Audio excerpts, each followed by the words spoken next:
magacayga abwaan daljir waxaan leeyahay horta Soomaaliya waxa meeshaan dhigay badeeda in maanta la isku qabsado annaga u sababa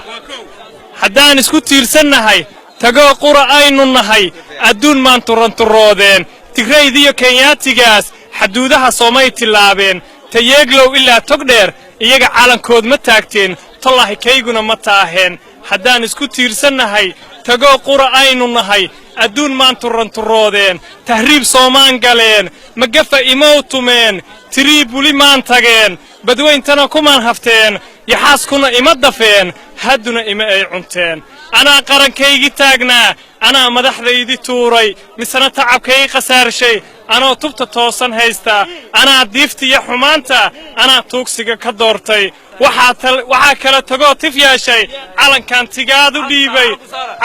tigaadu dhiibay turaabtana dhiig ku daadshay ayaa tiitiin dul saaran turjubaan qaranna haysan tallaahiyahaad ma dhaamo haddaan taangiyo diyaarad